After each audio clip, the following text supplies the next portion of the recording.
Magandang araw po sa inyo mga idol at sa mga giliw kong tagapakinig. Nagkita-kita po tayong muli. Ako po ang inyong Tito Blair.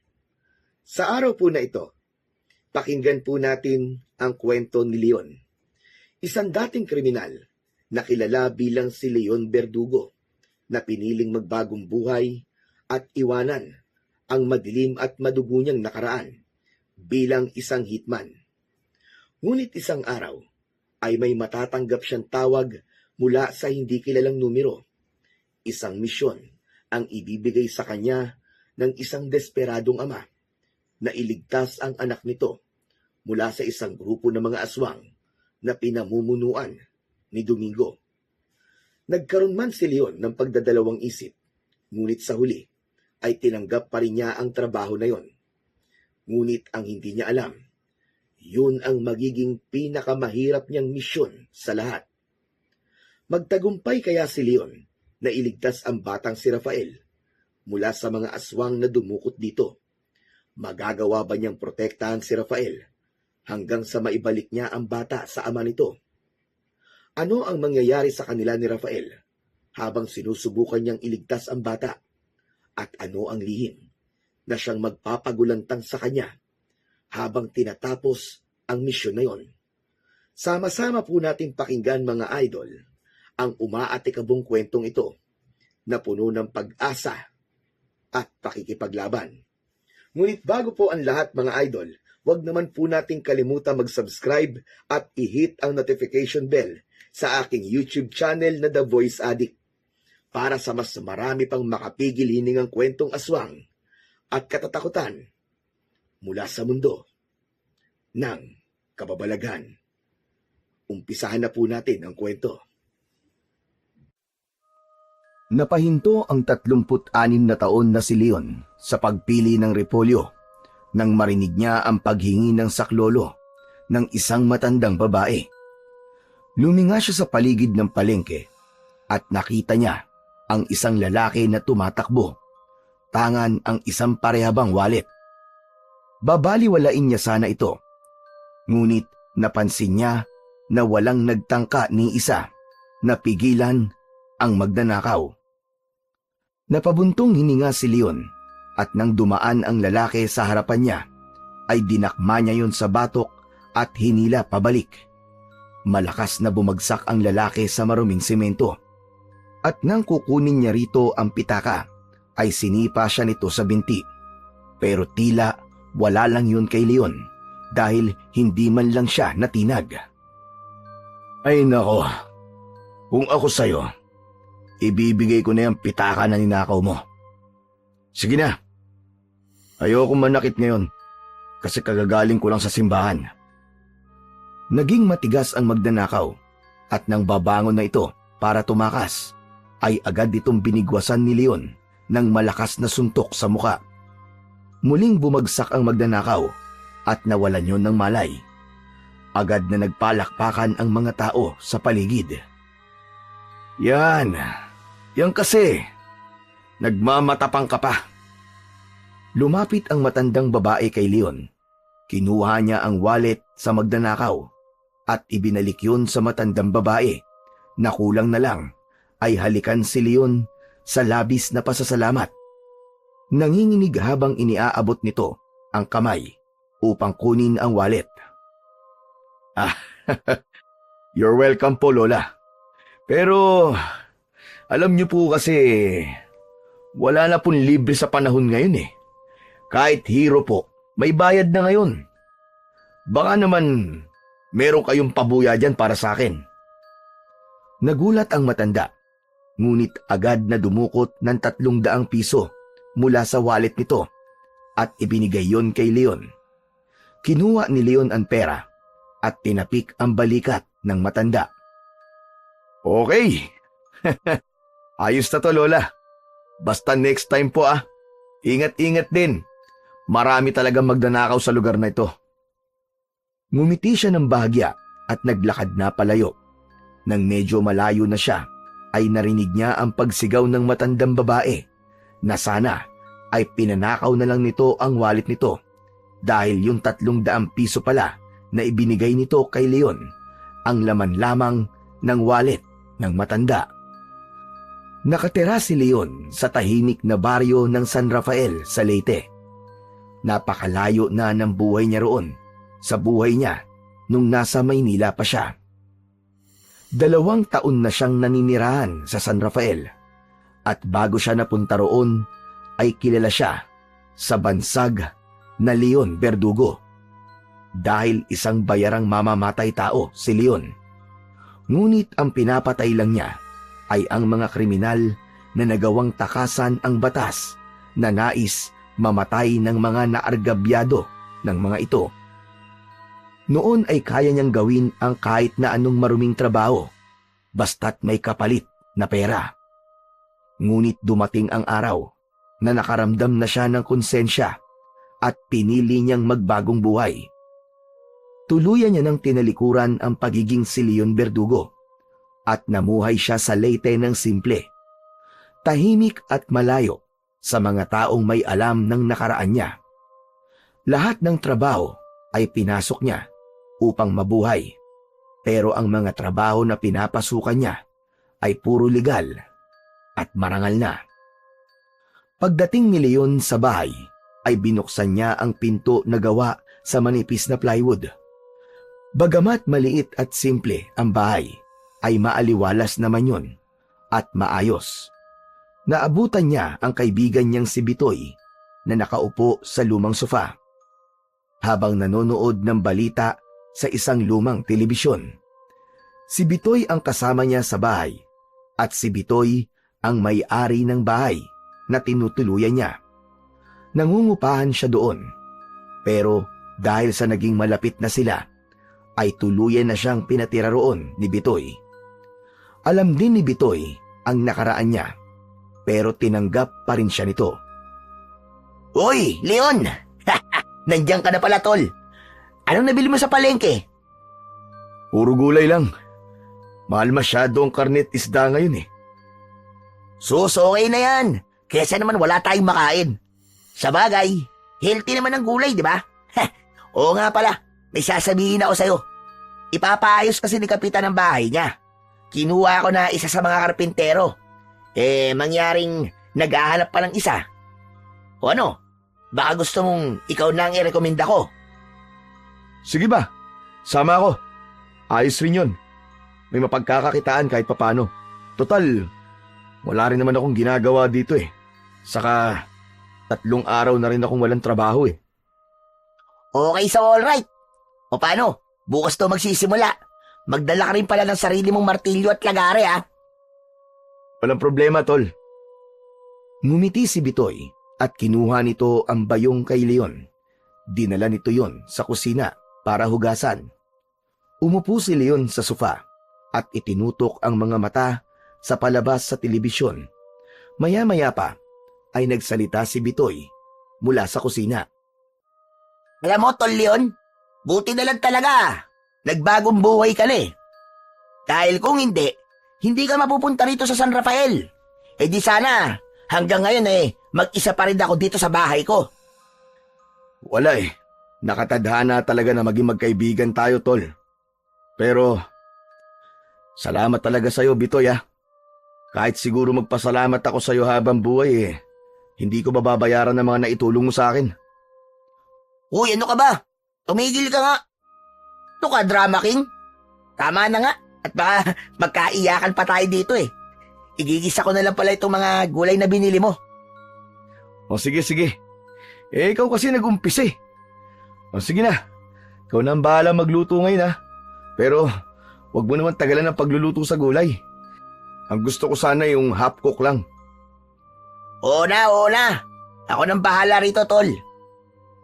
Habang nakatutok ang mata ni Leon sa telebisyon, ay hindi niya naiwasan na ipagkumpara ang buhay niya noon sa buhay niya sa San Rafael. Masasabi niya na wala siyang pagsisisi na tinalikuran niya ang pagiging si Leon Verdugo. Kahit pa malaki ang perang kinikita niya noon, alam niya na hindi niya na mababayaran ang mga naging kasalanan niya noon kahit nagbago na siya. Pero ang ginagawa na lamang niya ay wag nang magdagdag pa ng kasalanan. Kaya tuwing gabi, bago siya matulog, ay palagi siyang nangangako sa Diyos na kahit na anong mangyari, ay hinding-hindi na siya babalik sa pagpatay ng mga tao. Nang sumunod na araw, maghapon na nagtrabaho sina Leon at Bitoy sa pinapaayos na bahay ng kanilang kapitan. Pagod na pagod sila, pero halos hindi nila yun naramdaman dahil walang tigil ang kwentuhan nila sa gitna ng trabaho. Hindi na rin nila namalayan ang paglipas ng oras hanggang sa marinig nila ang pagtawag sa kanila ng kapitan na tapos na ang trabaho nila para sa araw na yon. Lumapit sa kanila ang kapitan at ibinigay ang sahod nila para sa araw na yon. Matapos nilang makapagpasalamat, ay magkasabay na silang naglakad pauwi. Ayos ah! Parang ang sarap yata mag-inom mamayang gabi. Bagong sahod na naman tayo eh. E di, bumili tayo ng alak. Gusto ko nga rin mag-inom mamaya eh. Naunahan mo lang ako na magyaya eh. O sige, ganito. Ikaw na sa alak, ako nang bahala sa pulutan. Pambihira. Inunahan mo pa talaga ako sa mas mura ah. Pero sige, no problem, I can manage. Basta sa sunod, ikaw naman sa alak ah. Oo na, walang problema. Isang tindahan ang nadaanan nila at doon na sila bumili ng 2 bote ng gin at 3 chicharong baboy. Matapos yon, ay naglakad na ulit sila pauwi sa bahay. Ayos! Sigurado ko, masarap na naman ang tulog natin mamaya nito. Kaya nga eh, kailangan ko rin kasi ng alak para makatulog ako ng maayos. Alam mo kasi, nitong mga nakaraang gabi, hindi ako kagad makatulog. Oh, bakit naman? Ewan ko ba? Pakiramdam ko kasi, merong hindi magandang mangyayari. Ay nako, huwag ka kasing mag-isip ng kung ano-ano. Wala akong iniisip na kung ano-ano, Bitoy. Bigla ko lang siyang naramdaman, lalo na kapag nakahiga na ako sa gabi. Hindi na nagsalita pa si Bitoy dahil nakarating na sila sa bahay. Agad silang pumasok at nagpahinga ng konting oras. Maya-maya pa ay naging abala na ang dalawa sa pagluluto ng kanilang hapunan. Pagkatapos ng hapunan, tumayo si Leon at nagpunas ng bibig gamit ang laylayan ng kanyang t-shirt. Kinuha niya ang 2 bote ng gin na binili nila kanina at inilabas yun sa harapan ng bahay. Inilagay niya ang mga bote sa lumang kahoy na mesa na may konting gasgas sa ibabaw. Sabay inilabas ang 2 baso at ang supot ng mga chicharon. Si Bitoy naman ay nagdala ng maliit na lampara at inilagay yon sa gitna ng mesa para kahit paano ay may ilaw silang 2 roon. Umupo si Leon sa bangkong kahoy habang si Bitoy naman ay naupo sa kabilang gilid. Agad itong nagsalin ng alak sa kani-kanilang mga baso. Okay tol, simulan na agad natin. Ang tagal nang hindi nasasayaran ng alak ang lalamunan ko eh. Nangangati na. Ikaw talaga, oo. O sige, cheers muna para sa pagod natin maghapon. Sana araw-araw may sahod tayo, no? Kaya dapat, araw-araw din tayo magtrabaho. O di ba? Natawa silang dalawa. Kinuha na nila ang kanilang mga baso para mag-toast. Agad nilang ininom ang alak na sinundan nila ng pamumulutan ng chicharon. Nang tumagal ang inuman, ay naramdaman na ni Leon ang epekto ng alak sa kanya. Leon, seryoso muna tayo ah. Pwede ba akong mag-request? Ano na naman yan, Bitoy? Ikaw kilala kita eh. Baka kung ano yung request mo na yan Hindi tol. Seryoso ka, di ba? Pwede bang magkwento ka ng isa sa mga hindi mo makakalimutan na naging trabaho mo nun? Alam mo na, nung ikaw pa si Leon Verdugo. Napahinto si Leon at biglang humigpit ang hawak niya sa baso. Tinitigan niya ang alak sa loob nun. Napangiwi siya dahil ayaw sana niyang balikan ang kanyang nakaraan. Lalo na at tahimik na ang buhay niya ng panahon na yon. Bitoy, kung maaari sana huwag na natin pag-usapan yun. Hindi magandang topic. Sige na, Leon. Tayong dalawa lang naman na nandito eh. Saka, alam mo naman, di ba? Na alam ko na ang nakaraan mo. Pero, gusto ko lang marinig yung isa sa mga hindi mo makakalimutan na pinatay mo. Huwag ka mag-alala pare, mapagkakatiwalaan mo naman ako eh. Kailan ko ba ikinuwento sa ibang nakaraan mo? O di ba? Para lang may maganda tayo mapag-usapan. Pinilit ni Bitoy si Leon at sa huli, napabuntong hininga na lamang si Leon. Inayos niya ang upo niya at uminom ng isang shot ng alak. Ang kulit mo talaga. Oo na, sige na. Ang lakas mo sa akin eh. Pero isa lang ha. Yan ang gusto ko. O sige, game. Simulan mo na ang kwento mo at makikinig ako. Ay isang tao noon na ang pangalan ay Ernesto. Isang big time na drug lord sa Maynila. Kung tutusin, matagal na dapat siyang nakakulong. Pero ang dami niyang koneksyon sa pulis at gobyerno, kaya hindi siya mahuli-huli. Kumbagay parang untouchable. Ang daming pamilyang nasira dahil sa droga niya. Pero isang araw, Bitoy, lumapit sa akin yung pamilya ng isang lalaking namatay sa overdose. Dahil yun sa droga na binibenta ni Ernesto. Yung nanay mismong lumapit sa akin. Halos magmakaawa nga eh. Napatayin ko si Ernesto para paghihiganti sa namatay niyang anak. At dahil malaking halagang nakataya, tinanggap ko. Napahinto si Leon dahil parang bumigat ang dibdib niya habang inaalala ang nangyari. Sinundan ko siya at inabangan ko siya isang gabi na wala siyang bodyguard. Doon, sa warehouse niya sa port area. Doon ko siya nahuli.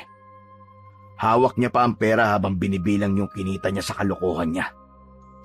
Pero hindi niya alam na kanina pa ako nandoon. Ay, isang putok lang, Bitoy. Isang putok lang. Tinapos ko na kagad ang buhay niya. Hindi na siya nakaporma sa akin. Pero sa totoo lang, nung bumagsak siya, Bitoy, doon ko na-realize na meron din pala siyang pamilya na naghihintay sa kanya sa pag-uwi niya sa bahay. Akala ko magiging masaya ako na nabawasan ng isang kriminal ang mundo. Pero hindi ganun ang naramdaman ko, Bitoy. Para ako namanhid ng mga oras na yun. Hindi ko ma-explain kung anong nararamdaman ko nung gabing yon. Nagkaroon ng katahimikan sa pagitan nila. Si Bitoy, na kanina ay panay ang tawa, ay biglang sumeryoso ang muka. Naramdaman ni Leon ang pag-init ng gilid ng kanyang mga mata. Suminghot siya at agad na pinunasan ang mata kahit na wala pa namang tumutulong luha mula roon. Bitoy, hindi ko makakalimutan ang gabi na yon. Hindi dahil sa ginawa ko, kundi dahil doon ko napagtanto na hindi ko mababago ang mundo. Kahit gaano pa karami ang patayin kong kriminal, ako rin mismo ay nagiging mas masahol pa sa mga kriminal na yon habang tumatagal. Napabuntong hininga si Leon. Alam niya na kung ipagpapatuloy niya ang pagkikwento ay tuluyan na siyang maiiyak. Tama na tol, tama na. Iba na lang ang pag-usapan natin. O sige Leon. Pasensya ka na. Tara, inom na lang tayo ulit.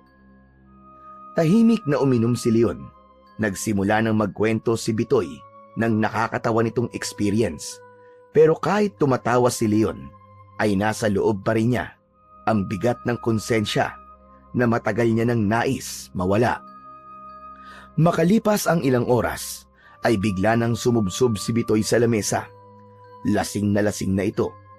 Hinayaan lang ni Leon ang kaibigan niya at mag-isa niyang inubos ang natitirang alak. Nang naubos na niya ang alak, ay tinignan niya si Bitoy at napailing. Pambihira. Ang lakas magyaya ng inuman, pero palagi namang unang bumabagsak. Ay nako, wala ka talagang laban sa akin pagdating sa inuman, Bitoy. Tumayo si Leon at nilapitan si Bitoy. Marahan niya itong tinapik sa balikat para gisingin. Hoy! Tol! Bitoy! Gumising ka na dyan at doon ka na sa kwarto mo matulog. Hindi gumalaw si Bitoy. Ilang beses niyang sinubukang gisingin ang kaibigan, pero tulog na ito. Napakamot na lang sa likod ng ulo si Leon. Anak nang, sabi ko na nga lagi na lang ganito. Ako na naman ang magbubuhat sa mokong na to. Inilagay niya ang kamay niya sa ilalim ng kilikili ni Bitoy. Bubuhati na sana niya ito papunta sa kwarto nang biglang tumunog ang luma niyang cellphone sa bulsa ng shorts niya. Napahinto si Leon at kinuha ang cellphone. Hindi pamilyar ang numerong nakalagay sa screen. Bahagyang nag-isip si Leon bago sinagot ang tawag. Hello? Hello, sino to?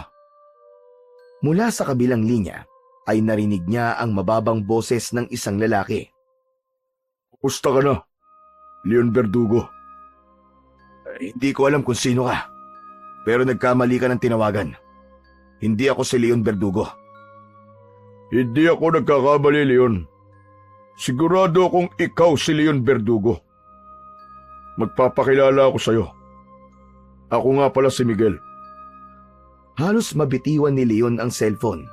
Napaatras siya at napatingin sa paligid at siniguro niya na walang ibang tao na maaaring makarinig sa kanya. Paano mo ako nakilala? Wala akong kilalang Miguel. Hindi mo nga ako kilala, pero kilala kita. Hanggang ngayon, matunog na matunog pa rin ang pangalan mo, Leon Verdugo. Hindi ka nawawala sa usapan ng mga dati mong kliyente at mga nakasama mo. Kung totoo man niyang sinasabi mo, wala na akong pakialam. Matagal ko nang ibinaon sa lupa si Leon Verdugo. Kaya ako nagbibiro ka lang, tol. Tumigil ka na. Hindi ako nagbibiro. May papagawa ko sa'yo. Pero iba ito sa mga dati mong trabaho. Ang kulit mo naman Sinabi ko na nga na matagal ko nang ibinaon sa limot yon. Huminto na ako sa ganyang trabaho. Kaya tigilan mo na ako. Nagbabagong buhay na ako. Teka. Masyado kang hot Makinig ka muna. Kung noon, pumapatay ka. Ngayon, magliligtas ka naman ng buhay. Natigilan si Leon. Bahagyang tumaas ang kilay niya habang hinihintay ang iba pang sasabihin ni Miguel. Anong ibig mo sabihin? Gusto kong iligtas mo ang anak ko. Dinukot siya. Babayaran kita ng 2 milyong piso. Ang kalahati, matatanggap mo bukas ng umaga. 2 milyon? Huwag mo nga ako niloloko. Kung gusto mo man trip, huwag ako. Bago pa makapagsalita ulit si Leon, ay pinutol na ni Leon ang tawag. Pinatay niya ang cellphone at ibinalik yun sa kanyang bulsa. Sira ulo to Akala ba niya maniniwala ako sa kanya? Nek-nek mo. Binalikan ni Leon si Bitoy na tulog pa rin sa mesa. Binuhat niya ito at dinala papunta sa kwarto. Pagkatapos niyang mailapag si Bitoy sa kama, bumalik si Leon sa harap ng bahay at niligpit ang mga baso, bote at supot ng chicharon. Agad niyang inalis sa isip niya ang mga sinabi sa kanya nang tumawag sa kanya kanina. Matapos maipasok sa bahay ang mga ginamit nila sa pag-iinom, ay nagsarado na siya ng bintana at pinto. Pumasok na siya sa kwarto nila ni Bitoy, ngunit kahit gaano siya kapagod sa buong araw, ang mga sinabi ni Miguel ay paulit-ulit na umalingaw-ngaw sa kanyang isip. hanggang sa siya ay tuluyang nakatulog. Maagang nagising si Leon ng sumunod na umaga. Napaupo siya sa gilid ng kama at marahang kinusot ang kanyang mga mata. Tumayo siya at iniwanan si Bitoy na mahimbing pa rin ang tulog. Naisip niyang gisingin na lang si Bitoy kapag nakapagluto na siya ng almusal. Lumabas siya ng kwarto at tinungo ang pintuan ng bahay at binuksan yon. Ngunit pagkabukas niya ng pinto ay agad siyang natigilan. Sa harap ng pintuan ay may isang itim na bag na may katamtamang laki. Napakunot ang noo ni Leon habang tinitignan ang bag. Nagdalawang isip siya kung kukunin yon o hindi dahil baka kung ano ang laman nun. Sa huli, nanaig ang kuryosidad niya. Maingat niyang kinuha ang bag at dinala papunta sa kusina. Ipinatong niya yon sa lamesa. Hinila ni Leon ang zipper ng bag at nang mabuksan niya yon ay hindi niya napigilan ang mapamura ng malutong. Pera ang laman ng bag. Ang makapal na bungkus ng tig-1,000 ay maayos na nakasalansan sa loob. Nanlaki ang mga mata ni Leon habang nakatingin sa pera. Sa ibabaw ng pera ay may nakapatong na isang puting sobre. Kinuha ni Leon ang sobre at binuksan yon. Kinuha niya ang sulat sa loob at binasa. Ito ang paunang bayad para sa misyon na ipapagawa ko sa iyo. Kapag natapos mo ang trabaho, matatanggap mo ang natitirang halaga. Aba, ayos ah. Ang misyon ay simple lang. Iligtas mo ang anak ko. Hindi ako nagbibiro. At alam ko na ikaw lang ang makakagawa nito. Hihintayin ko ang sagot mo. Napahawak si Leon sa kanyang noo at pilit niyang inunawa ang sitwasyon. Hindi niya alam kung magagalit, matatakot o kung ano ang mararamdaman niya sa perang nasa harap niya. Pero isang bagay ang malinaw sa kanya. Hindi nagbibiro ang Miguel na nakausap niya kagabi. Tumitig siya sa bag ng pera. Tumayo siya mula sa kinauupuan at naglakad sa kusina.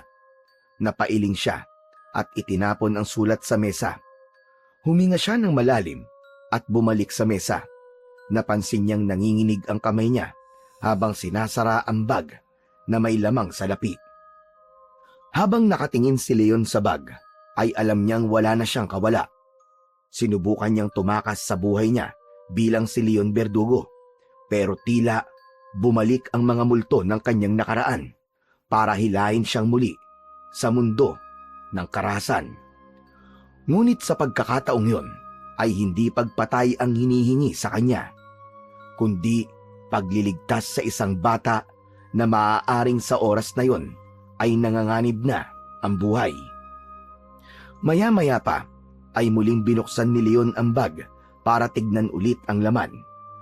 Ang makakapal na bungkus ng pera ay parang nakangiti sa kanya at kumakaway. Ngunit bago pa siya muling nakapag-isip, biglang lumabas si Bitoy sa kwarto nila. Nagulat si Leon at agad niyang kinuha ang sulat at ibinalik yun sa bag. Nataranta niya yung isinara. "O, tol! Ang aga mo yatang nagising ah." "Ha? Oo. Maaga kasi tayo papasok, di ba?" "Teka, parang namumutla ka yata. Ano ba nangyayari sa'yo?" "Ha? Ako namumutla? Siguro nagugutom lang ako. Kaya nga nandito ako sa kusina para magluto eh." Sa pagkakataon na yon, ay napansin na ni Bitoy ang bag na nasa ibabaw ng lamesa. "Oh, ano ba ang bag na yan? Ngayon ko lang yata nakita yan dito sa bahay ah." "Ito ba? Mga lumang damit ko pare. Pinag-iisipan ko nga kung itatapon ko na o itatago ko eh." "Pambihira. Akala ko kung ano na. Kung itatapon mo yan, sabihin mo sa akin. Baka may magagamit pa ako dyan, sayang naman." Sige. Pero sa ngayon, itatabi ko muna to. Pagpipilian ko muna." Kinuha ni Leon ang bag at dinala yon sa kwarto nila. Agad niyang isinuksok ang bag sa ilalim ng papag at siniguro niya na hindi yun makikita ni Bitoy. Lumabas si Leon ng kwarto at bumalik sa kusina kung saan naghihintay si Bitoy. Nakaupo na ito at umiinom ng tubig. Muli siya nitong tinignan. Pare, sandali lang. Sigurado ka bang okay ka lang talaga? Kanina pa kita tinitignan eh. Pabira. Parang ang bigat ng iniisip mo eh. Okay nga lang ako. Ikaw nga ang dapat tanungin ko niyan eh. Okay ka lang ba? Tinulugan mo na naman ako kagabi. Oo nga eh. Medyo masakit pa nga ang ulo ko ngayon. Yung lakas ng hangover ko. Hindi ko kasi kaya yung tagay mo eh. Masyadong mataas. Ewan ko sa'yo. Sige na. Magluluto na ako ng almusal. Maaga pa naman eh. Pero kailangan natin pumasok na maaga. Baka pagalitan pa tayo ni Kapitan. Nagsimula na magluto si Leon upang makaiwas sa mga tanong ni Bitoy. Kinuha niya ang mga itlog at sinimulang magprito. Pero kahit na anong pilit niyang ituon ang atensyon niya sa ginagawa, hindi niya maalis sa isip ang mga salitang sinabi ni Miguel sa sulat at sa tawag kagabi. Alam niyang wala na siyang koneksyon sa dati niyang buhay, pero ang tawag na yon at ang bag na may lamang pera ay parang bumuhay muli sa Leon Verdugo na matagal niya nang inilibing sa lupa. Tinapos niya ang pagluluto ng almusal at siya na rin ang naghain. Habang kumakain sila, sa kabila ng normal na usapan nila ni Bitoy tungkol sa trabaho nila, ay nanatiling magulo ang isip ni Leon. Ang tanong kung tatanggapin ba niya ang alok ni Miguel ay paulit-ulit na bumabalik sa kanyang utak at alam niya na hindi siya magkakaroon ng kapayapaan hanggat hindi siya nagpapasya. Sa trabaho ay parang wala sa sarili si Leon, habang si Bitoy naman ay abala sa pagkakabit ng kahoy sa kisame. Si Leon naman ay parang palaging nawawala sa focus.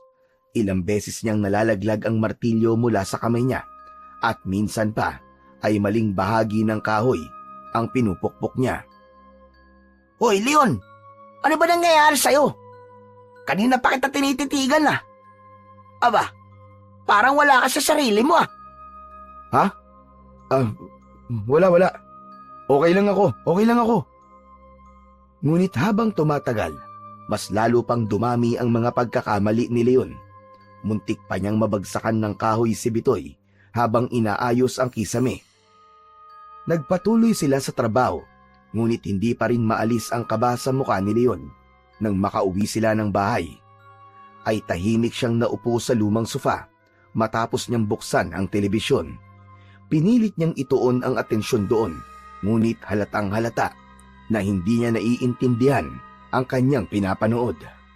Nagulat na lang siya nang biglang pinatay ni Bitoy ang telebisyon at umupo sa tabi niya. Oh, tol! Ba't pinatay mo? Nanonood ako eh. Leon, kailangan natin mag-usap. Alam ko na may dapat kang ikwento sa akin. Wala naman akong dapat na ikwento sa'yo, Bitoy eh. Pagod lang ako sa trabaho. Huwag mo nga ako niloloko. Kanina pa kita napapansin ah. Hindi pa nga tayo nagsisimula sa trabaho, mukha ka ng pagod. Pambihira ka naman pare oh. Ano ba talaga ang problema mo? Wala nga sabi. Bakit ba ang kulit mo, Bitoy? Hoy Leon, akala ko ba wala tayong liman? Kung meron ka mang pinagdadaanan, sabihin mo. Malay mo, matulungan kita. Natahimik si Leon at umiwas siya ng tingin kay Bitoy. Makalipas lang ang ilang sandali ay tumayo siya. Huminga siya ng malalim at nagtungo sa kwarto. Kinuha niya ang itim na bag na nakatago sa ilalim ng papag at bumalik sa sala. Pagbalik niya, inilapag niya ang bag sa gitna nila ni Bitoy at binuksan yon. Nang makita ni Bitoy ang laman, ay nanlaki ang mga mata nito. Nak ng 7 kalabaw na tinamaan ng lintik. Leon! Saan bangko mo naman ninakaw yan? Hoy! Huwag kang maingay! Hindi ko ninakaw to, no? Paunang bayad to sa akin. Ano? Bayad? Aba, para saan? Kinuha ni Leon ang isang sulat at inabot yon kay Bitoy. Basahin mo to. Siguro mas maiintindihan mo ang lahat kapag binasa mo yan. Kinuha ni Bitoy ang sulat at binasa yun ng mabuti. Matapos basahin, ibinalik nito ang papel kay Leon at matiim siyang tinignan. Gusto kanyang bayaran ng 2 milyong piso, tol. Para iligtas ang anak niya? Oo, tama ka. At hindi ko alam kung bakit ako. Matagal na akong huminto, Bitoy. Sinubukan ko ng talikuran ng lahat. Pero parang may mga nakakakilala pa rin sa akin. Isa pa, malayo to sa ginagawa ko nun. Pumapatay ako ng tao at hindi nagliligtas. Pero tol, maliwanag na 2 milyon yan. Kahit gaya 1 milyon na nasa bag nila ay malaki na ang magagawa para sa'yo eh. Ano pa kayang dagdagan pa ng 1 milyon, hindi ba? Pinag-isipan ni Leon ng maigi ang sinabi na yun ni Bitoy at mabilis niyang nakuha ang punto nito. Alam mo, Bitoy, tama ka. Malaking pera na to. Marami na akong pwedeng gawin sa 2 milyon. At baka ito na rin ang paraan para guminawa ang buhay natin. Isa pa, naisip ko rin na hindi naman ako papatay ngayon eh. Magliligtas ako ng buhay. Tama! Tama yun! Kawawa naman yung bata. Buhay ang nakasalalay dito, pare. Sigurado akong kaya mo yan. Ikaw pa ba? Malaki ang tiwala ko sa'yo, Leon. Muling nag-isip si Leon ng ilang saglit bago tumango. Tumayo siya at kinuha ang cellphone mula sa bulsa ng shorts niya. Hinanap niya ang numero ni Miguel sa call log at nang makita niya ay agad niya yung tinawagan. Ilang segundo lang ang lumipas ay sumagot na kagad si Miguel. Hello, Leon. Inaasahan ko na tatawag ka ulit sa akin. Nakapagdesisyon ka na ba? Natanggap ko na ang paunang bayad mo. Tinatanggap ko na rin ang pinapatrabaho mo sa akin. Ano ang kailangan kong malaman? Salamat. Salamat, Leon. Napakalaking tulong nito sa akin at sa anak ko. Kailangan mong iligtas ang anak ko na si Rafael, na 10 taong gulang pa lamang. Kailangan mo siyang iligtas sa grupo ng mga aswang na pinamumunuan ni Domingo. Napakunot ang noo ni Leon. Napabuntong hininga siya at napangisi ng bahagya. Teka, parang nabibingi ako. Ano ka mo? Aswang? Niloloko mo ba ako? Hindi na ako bata para maniwala sa mga ganyang kwento, Miguel. Sabihin mo na sa akin na totoo. Mukha ba ako nagbibiro, Leon? Nasa kamay mo na ang kalahati ng bayad ko. Sa tingin mo, magbibigay ako ng ganyang kalaking pera kung hindi totoo sinasabi ko sa'yo? Natigilan si Leon. Naramdaman niya ang kaseryosohan sa boses ni Miguel. Totoo ang mga aswang, Leon. At nasa kamay nila ngayon ang anak ko. Kailangan mo siyang iligtas bago maging huli ang lahat. Okay. Sabihin na natin naniniwala na ako sa mga aswang. Kung ganon, ano pa ang kailangan kong gawin? Saan ko siya hanapin? Pag nailigtas mo si Rafael, dalhin mo siya sa Batanes. Doon tayo magkikita. Kapag nandun na kayo, tawagan mo ako. Sasabihin ko kung anong susunod na gagawin mo. Batanes? Napakalayo naman nun. Bakit kailangan doon pa? Huwag ka na magtanong, Leon. Gawin mo na lang ang trabaho mo. Ang mahalaga, ligtas mo siyang madala doon. Napabuntong hininga si Leon, pero ramdam niya ang depresyon sa boses ni Miguel. Ititext ko sa iyo ang lugar kung saan nila dinala si Rafael. Leon, maawa ka. Iligtas mo siya ng buhay. Anak ko lang ang meron ako. Sandaling natahimik si Leon. Sa kabila ng lahat, naramdaman niya ang sinseridad at takot sa tinig ni Miguel. Tumango siya kahit hindi nakikita si Miguel at muling huminga ng malalim. Pangako. Pangako, Miguel. Ililigtas ko ang anak mo. Buhay ko siyang dadalhin sa'yo. Natapos ang tawag at marahang inilapag ni Leon ang cellphone sa mesa. Tumingin siya kay Bitoy na kanina pa tahimik na nakikinig. Ano ng plano mo ngayon, Leon? Tama ba ang narinig ko? Oo, Bitoy. Tinanggap ko na. Kailangan kong iligtas ang anak ni Miguel sa mga taong dumukot dito at dalhin siya sa Batanes. Nagkatinginan silang dalawa. Si Leon, sa kabila ng bigat ng desisyon, ay naisip na baka yun na ang pagkakataon niya na gumawa ng kabutihan para kahit paano ay makabawi-bawi siya sa mga kasalanan na nagawa niya noon. Pagsapit ng gabi, nagtungo sina Leon at Bitoy sa likod ng bahay. May dala silang isang lampara at nagtulong sila sa paghuhukay sa lupa. Hawak ni Leon ang pala habang si Bitoy ay gumamit ng piko upang padaliin ang paghuhukay ni Leon. Hindi pa man sila tumatagal ay pawis na sila, pero wala silang reklamo at patuloy lang sila sa paghuhukay. Makalipas ang napakahabang oras ng paghuhukay, ay napansin ni Leon na natigilan bigla si Bitoy nang ibaon nito sa lupa ang piko. Bakit, Bitoy? Anong meron? Leon, ito na yata yun. May natamaan na akong parang kahoy. Sigurado ko na yan ang baul. Natigilan ng sandali si Leon at binilisan na nila ang paghuhukay sa paligid ng baul. Pagkalipas ng ilang minuto, lumitaw ang malaking kahon na gawa sa bakal na may makapal na kahoy na gilid. Hinila ni Leon ng sabay at kahit mabigat ay nagawa nilang ilabas yun mula sa hukay. Tumayo si Leon at tinitigan ang baul na nasa harapan nila. Napansin ni Bitoy ang pananahimik niya. Ano na, Leon? Bubuksan mo na ba yan o hindi? Hindi ko lang kasi akalain na darating ang araw na muli kong kakailanganin ng mga gamit na nasa loob nito. Ano ka ba? Alam ko nararamdaman mo pero ayos lang yan. Sa pagkakataong to, para naman sa kabutihan ng gagawin mo eh. Walang masama ron, Leon. Tumango si Leon at kinuha ang piko mula kay Bitoy. Itinutok niya yon sa kalawanging kandado at malakas niya yung hinampas. Agad na nasira ang kandado at marahan niyang binuksan ang baul. Tumambad sa kanila ang iba't ibang dekalibring baril, pistola, shotgun, submachine gun, 45 at rifle. May mga kahon din ng bala at iba't ibang klase ng patalim. Napanganga si Bitoy sa kanyang nakita. Wow! Grabe, Leon!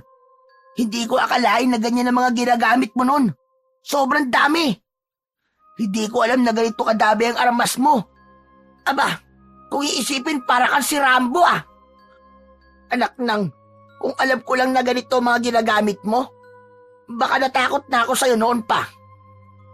Kaya nga hindi ko pinapakita sa iyo noon ng laman ng baul na yan eh. Kasi alam kong kakatakutan mo ko. Pero pipili lang ako ng ilan sa mga yan. Di ko naman kayang dalhin lahat yan eh. Ayos! Sa wakas, nagbalik na rin si Leon Verdugo. Pero kapag natapos ko ng trabahong to, Bitoy, kapag nailigtas ko ng anak ni Miguel, ililibing ko na ng tuluyan ng lahat ng ito. Kasama ng pagkatao ko bilang si Leon Verdugo. Ito na talaga ang magiging huling misyon ko. Pinapangako ko yan. Inihanda na ni Leon ang mga armas na dadali niya. Pinili lang niya ang mga alam niyang magagamit niya at yung madali lang niyang madadala. Chinek niya rin kung maayos pa ang kondisyon ng mga baril na naroon. Matapos makapili, ay ibinalik na nila ang ilang armas sa baul at pansamantalang itinabi yun. Habang inaayos ni Leon ang mga napili niyang armas, naramdaman niyang mas mabigat ang kanyang responsibilidad kesa sa bigat na mga armas na dadali niya. Ngunit sa kabila ng lahat, alam niyang tama ang gagawin niya dahil hindi lang yun tungkol sa pera, kundi higit pa para sa inosenteng buhay na kailangan niyang mailigtas. Pagsapit ng madaling araw, siniguro ni Leon na nakahanda na ang lahat ng dadali niya. Nasa harap niya ang isang malaking bag na naglalaman ng mga armas at kagamitan na kinuha nila Bitoy mula sa baul. Sa tabi ng bag ay merong isang maliit na sling bag kung saan nakalagay ang sapat na pera para sa kanyang misyon.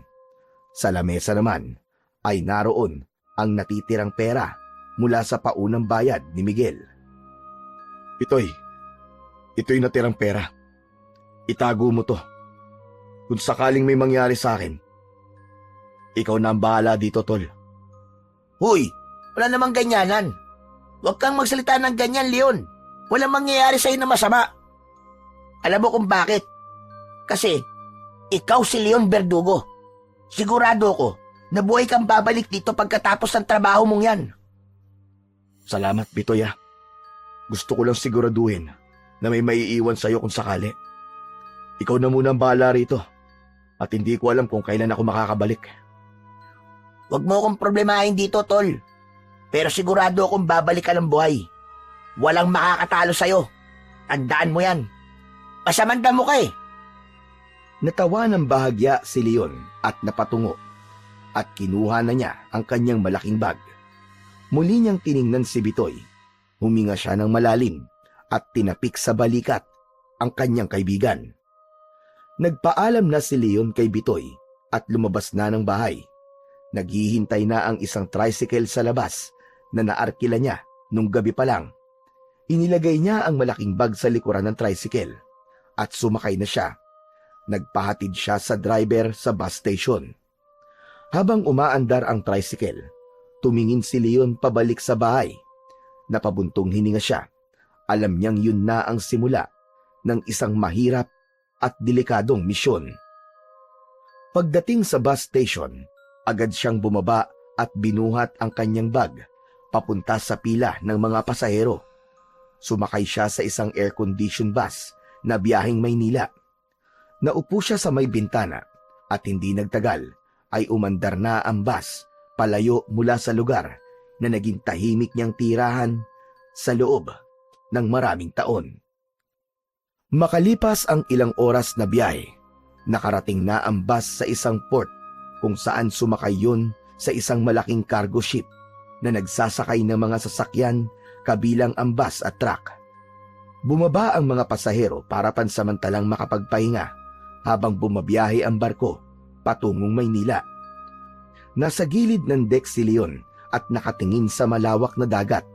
Ang malamig na hangin ay humahampas sa kanyang muka, pero ang isip niya ay puno ng mga tanong. Iniisip niya kung paano niya haharapin ang grupo na dumukot sa anak ni Miguel at kung paano niya ililigtas ang bata. Pero sa kabila ng lahat ng tanong at duda, alam niyang kailangan niyang tapusin ang trabahong yon. Sa wakas, ay nakarating na ang bus sa Maynila makalipas ang maraming oras na naglayag sila sa dagat. Naging mas abala ang paligid, ang ingay ng mga sasakyan, ang dami ng tao, at ang kaguluhan ng lungsod ay malaking kaibahan mula sa tahimik na baryo na iniwan ni Leon. Bumaba si Leon mula sa bus, nadala ang kanyang bag at tumingin sa paligid. Binuksan niya ang kanyang cellphone at may natanggap siyang text mula kay Miguel. Nasa text ang eksaktong address ng lugar kung saan dinala si Rafael at kung paano niya yon mapupuntahan. Pinara niya ang isang taxi at binanggit ang address na nasa text. Agad siyang sumakay doon nang pumayag ang driver na ihatid siya sa lugar na yon. Pagkababa ni Leon mula sa taxi, agad siyang napatingin sa lumang bahay na nasa kanyang harapan. Sira-sira na ang mga bintana nun at ang pader ay tinubuan na ng mga damo at lumot. Tumingin siya sa cellphone niya at binasa ulit ang text message ni Miguel. Nakalagay doon sa likod ng lumang bahay ay merong daan papasok sa isang gubat. Dediretsuhin niya ang daan na yon hanggang sa makita niya ang isang lumang warehouse. Sa warehouse na yon, naroon si Rafael at ang mga dumukot dito. Napabuntong hininga si Leon. Iniabot niya ang bayad sa taxi driver at kinuha ang kanyang bag na nasa compartment sa likod. Nang makaalis na ang taxi, ay muling tinignan ni Leon ang bahay at ang paligid nito. Siniguro niya na walang ibang tao sa paligid. Matapos ang ilang saglit, ay nagsimula na siyang maglakad papunta sa likod ng bahay kung saan naroon ang makapal na gubat. Hindi na siya nagsayang ng oras at sinimulan na niyang maglakad doon. Habang naglalakad si Leon sa masukal na daan ng gubat, ay ramdam niya ang bigat ng dala niyang bag. Habang palalim ng palalim siya sa gubat, lalong bumibigat ang pakiramdam niya. Parang may nakamasid sa kanya mula sa kung saan. Halos 1 oras din siyang naglakad bago niya natanaw sa hindi kalayuan ang isang lumang warehouse. Napansin niya ang 2 lalaking nakatayo sa harapan. Tumigil si Leon sa likod ng isang malaking puno at tinakpan ang sarili gamit ang mga dahon at sanga. Mula roon ay pinagmasdan niya ang 2 bantay. Ang bihira. Ano bang aswang ang sinasabi mo, Miguel? Mukha lang naman silang mga normal na tao ah. Sabi ko na nga ba niloloko mo lang ako eh. Hindi totoo mga aswang. Para kay Leon, ang aswang ay bahagi lang ng mga alamat at hindi totoong mga nilalang. Dahil sa tagal niyang nabubuhay sa mundo, kahit anino ng mga aswang ay wala pa siyang nakikita. Sinilip muli ni Leon ang paligid at napagtanto niyang hindi makabubuting sumugod kagad siya, lalo na't maliwanag pa. Naisip niya na sa gabi na lang siya aatake upang mas mahirapan ang mga kalaban niya. Maingat at tahimik na umalis si Leon sa kanyang kinaroroonan na posisyon. Naghanap ng lugar na maaaring pagtaguan. Nakahanap siya ng isang malaking bato at sa likod nun siya nagtago. Naupo siya roon, naghintay at tahimik na nagplano ng kanyang susunod na hakbang. Maya-maya pa ay tuluyan ng lumubog ang araw. Binalot na ng dilim ang kapaligiran. Doon na nagsimulang kumilos si Leon. Sinalubong siya ng malamig na simoy ng hangin habang palapit siya sa warehouse. Nasa likod niya ang isang submachine gun na nakasabit gamit ang strap, habang ang 45 naman na baril ay nakasuksok sa likod ng pantalon niya. Sa kanang kamay naman niya ay hawak niya ang isang army knife. Tahimik siyang naglakad sa gilid ng warehouse. Mula roon, inobserbahan niya ang 2 bantay na nasa labas. Makalipas ang ilang sandali, pumasok ang isa sa mga bantay sa loob ng warehouse at iniwang mag-isa ang kasamahan nito sa labas. Dahan-dahang lumapit si Leon sa bantay. Nang makarating siya sa likod ng lalaki, ay walang pag-aalinlangan niyang hinila ito palapit at agad na giniritan sa leeg gamit ang hawak niyang army knife. Hindi man lang nito nagawang makasigaw. Walang buhay itong bumagsak sa lupa ng tahimik. Tumigil saglit si Leon at nakiramdam kung may nakakita sa kanya. Ngunit tahimik pa rin ang paligid ng mga oras na yon. Papasok na sana siya pero biglang bumukas ang pinto ng warehouse at lumabas ang 2 bantay. Mabilis na umatake si Leon at gamit ang parehong paraan, ginilitan din niya ito sa leeg na agad nitong ikinasawi. Tahimik na pumasok si Leon sa loob ng warehouse. May kadiliman ang loob dahil 2 ilaw lang ang nasa kisame. Amoy lumang kahoy ang paligid. Biglang lumitaw ang 2 lalaki sa kanyang harapan. Ngunit bago pa man siya makapagsalita, ang mga ito ay biglang nagbago ng anyo. Ang kanilang mga mata ay naging pula, ang mga ngipin ay humaba, at ang kanilang mga kuko ay naging matutulis. Nagmistulang mga halimaw ang 2 lalaki, at doon na napagtanto ni Leon na totoong mga aswang nga ang dumukot sa anak ni Miguel. Wala nang oras para mag-isip si Leon. Agad niyang hinugot ang 45 mula sa likod ng pantalon niya at pinutukan ang 2 aswang. Ang mga bala ay tumama sa ulo at dibdib ng mga yon na agad ikinamatay ng 2. Nanlamig si Leon at nagulat sa bilis ng mga pangyayari. Ano to? Ano ba tong pinasok ko? Bigla niyang narinig ang sunod-sunod na kaluskos mula sa iba't ibang bahagi ng warehouse, mula sa likod ng mga lumang kahon, sa likod ng mga poste, at sa taas ng mga scaffoldings ay nagsimula ng magsulputan ang iba pang mga aswang. Hinugot ni Leon ang submachine gun mula sa likod. at agad na nagpakawala ng sunod-sunod na bala sa mga aswang na papalapit sa kanya. Ang ingay ng baril ay umalingaw-ngaw sa loob ng warehouse at ang bawat bala ay tumama sa katawan ng mga aswang. Ang iba sa mga aswang ay mabilis na nakalapit kay Leon, ngunit mabilis niyang ginamit ang army knife. Sa bawat sugod ng mga aswang ay isang mabilis na saksak o gilit ang sumasalubong sa mga yon. Panay na ang mura ni Leon dahil hanggang sa sandaling yon ay hindi pa rin siya makapaniwala na mga aswang talaga ang makakaharap niya. Patuloy ang pakikipaglaban ni Leon para sa kanyang buhay, ngunit kahit mag-isa lang si Leon ay nanatili siyang matatag. Ginamit niya ang bawat armas na dala niya, ang submachine gun para sa mga nasa malayo at ang army knife naman para sa mga nakalalapit sa kanya. Pagkalipas ng ilang minuto ng matinding labanan, unti-unti nang naubos ang mga aswang. Ang sahig ng warehouse ay napuno ng mga katawan ng mga aswang at ang paligid ay muling naging tahimik. Si Leon ay nakatayo sa gitna habang hinihingal at balot ng pawis at dugo. Sinuri ni Leon ang paligid at siniguro niyang wala nang natitirang aswang. Itinaas niya ang submachine gun at humanda para sa anumang maaaring mangyari. Nagsimula na siyang maglakad papasok sa mas malalim na bahagi ng warehouse, hanggang isang pinto na gawa sa bakal ang natagpuan niya sa dulong bahagi ng lugar na yon. Binuksan ni Leon ang pinto at mula sa kaunting liwanag na nagmumula sa bumbilya sa kisame, nakita niya ang isang bata na nakatali sa isang upuan.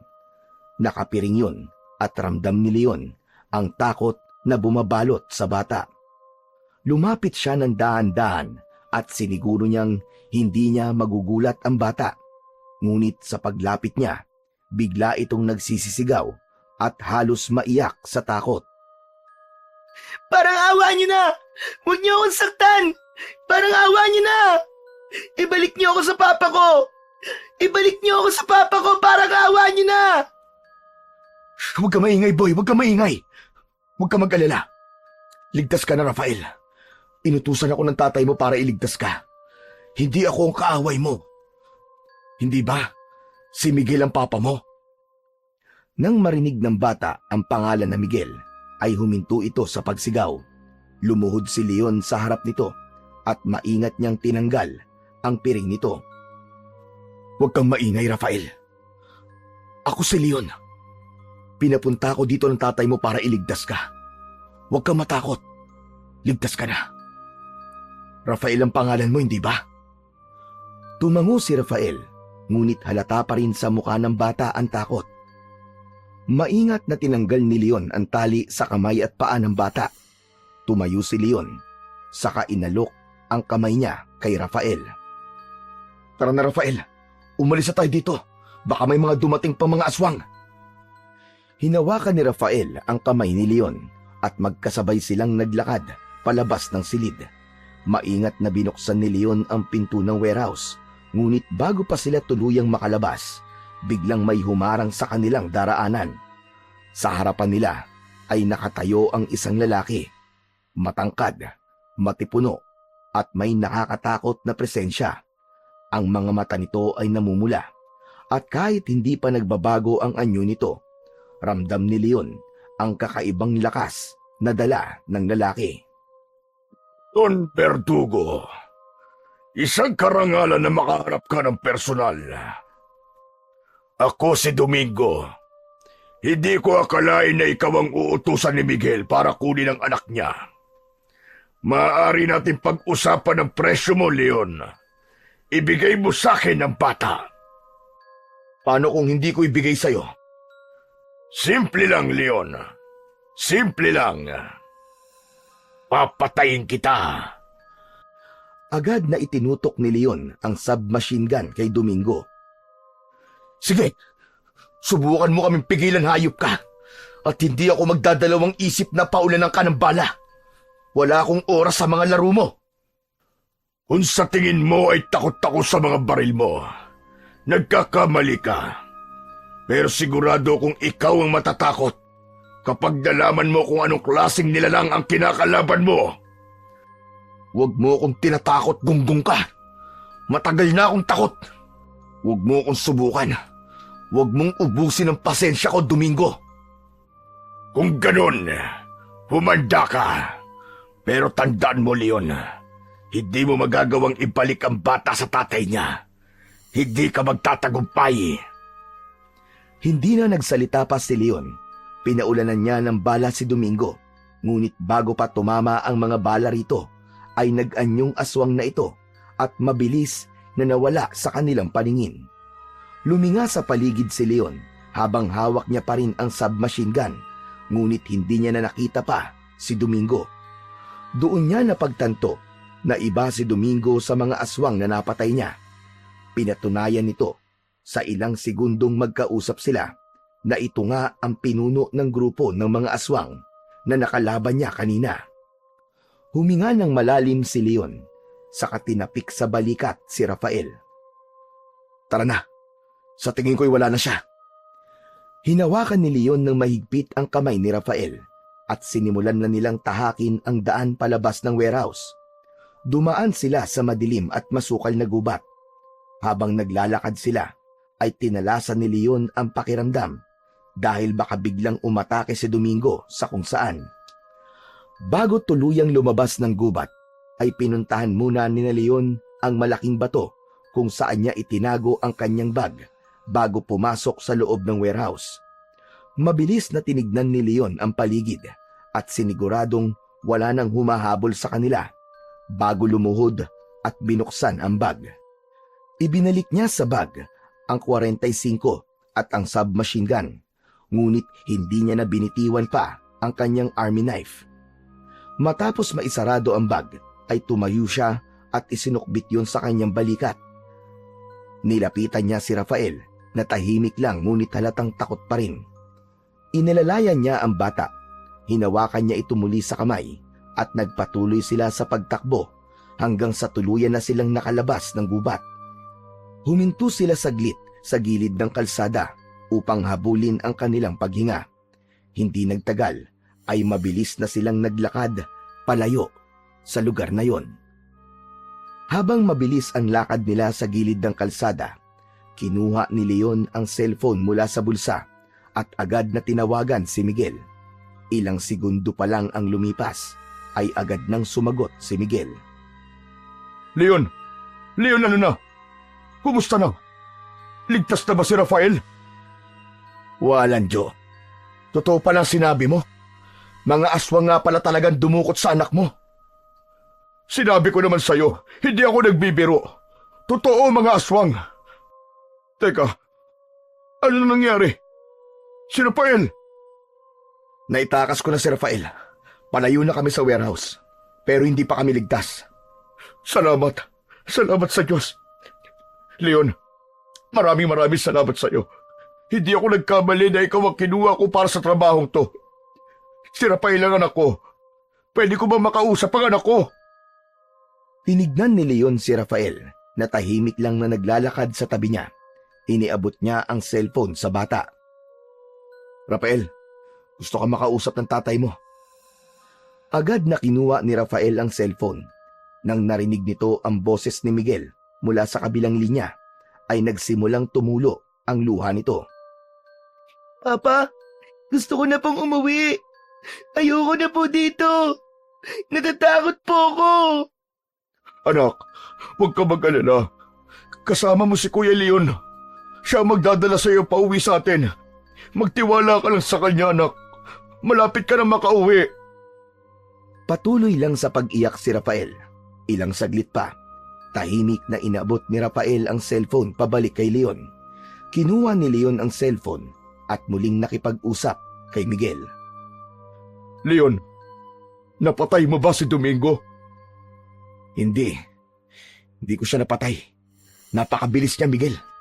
Parang naglaho siya na parang bula sa harap namin kanina eh. Si Domingo ang pinuno ng grupo nila. Malakas siya at hindi madaling patayin. Pero ang mga tauhan niya, napatay mo ba sila? Lahat ng mga tauhan niyang aswang sa warehouse ay napatay ko. Walang natira ni isa. Mabuti kung ganun. Pero huwag ka magpapakampante ah. Marami pa siyang tauhan. Sigurado kung hindi pa siya tapos sa inyo. Susundan niya kayo, Leon. Gagawin niya ang lahat para makuha ulit si Rafael. Napalunok si Leon, pero nanatili siyang kalmado. Tumingin siya kay Rafael na pagod na sa paglalakad nila ng mabilis. May awang humaplos sa kanya para dito. Miguel, huwag ka mag-alala. Gaya ng sinabi ko, buhay kong dadalhin si Rafael sa'yo. Salamat. Salamat, Leon. Malaki ang utang na loob ko sa'yo. Huwag mo siyang pababayaan. Ikaw na ang bahala sa anak ko. Saka na lang tayo mag-usap. Kailangan na namin makalayo rito ni Rafael. Hindi na hinintay pa ni Leon na magsalita si Miguel at pinutol na niya ang tawag. Mabilis niyang ibinalik sa bulsa niya ang cellphone. Huminto sila sa gilid ng kalsada nang mapansin ni Leon ang ilaw na paparating na taxi. Agad niya yung pinara at tumigil ang sasakyan sa harapan nila. Binuksan ni Leon ang pinto sa likod at inalalayan niya si Rafael na makasakay. Agad siyang sumunod at umupo sa tabi nito. Dalhin mo kami sa pinakamalapit na terminal ng bus. Bilisan mo. Habang umaandar ang taxi, tahimik lang si Rafael. Alam niyang mahaba pa ang biyahe nila at maaaring mas maging delikado ang mga susunod na mangyayari dahil buhay pa si Domingo. Pero pilit na pinatatag ni Leon ang kanyang sarili. Yun ay upang matupad niya ang sinabi niya kay Miguel na buhay niyang maiuuwi si Rafael. Pagdating ng taxi sa bus station ay mabilis na bumaba si Leon at inalalayan si Rafael na dala pa rin ang takot at pagod sa mukha nito. Agad silang nagtungo sa ticket booth upang bumili ng 2 tiket para sa biyaheng papunta sa Ilocos Norte. Nang iabot ng cashier ang mga tiket, ay agad silang pumunta sa bus na kanilang sasakyan. Maraming pasahero sa loob, kaya sa hulihan sila ng bus nakakita ng bakanteng upuan. Inilagay ni Leon ang kanyang bag sa ilalim ng upuan at umupo naman si Rafael sa tabi niya. Habang unti-unting napupuno ang bus ng mga pasahero, tahimik lang si Rafael. Nakayakap ito sa sarili at halatang balisa pa rin. Nang sa wakas ay umandar na ang bus, naramdaman ni Leon ang kaunting ginhawa pero hindi siya naging kampante. Tinignan niya ang bata at bahagyang ngumiti. Rafael, mahaba-haba pa ang biyahe natin. Subukan mo muna magpahinga. Alam kong pagod ka. Hindi po ako makatulog eh. Bakit naman? Wala ka nang dapat ipag-alala. Natatakot po ako. Baka sundan po tayo ni Domingo. Ayoko nang bumalik sa kanila. Rafael, makinig ka. Hindi ako papayag na makuha ka ulit ni Domingo. Hanggat magkasama tayo, hinding-hindi kita pababayaan. Napangiti si Rafael kay Leon na parang sinusukat nito ang kanyang sinseridad. Maya-maya pa ay marahan itong tumango at nahihiyang ngumiti. Sigurado po ba kayo? Siguradong sigurado. Akong bahala sa'yo. Sagot kita. Sa mga salitang yon, tila nagkaroon ng tiwala si Rafael kay Leon. Pumikit ang bata at makalipas lamang ang ilang minuto ay unti-unti nang bumagsak ang ulo ni Rafael hanggang sa mapasandal ito sa balikat ni Leon. Hindi kumilos si Leon at hinayaan lang niya si Rafael na matulog. Tahimik na minasdan ni Leon ang madilim na kalsadang dinaraanan ng bus.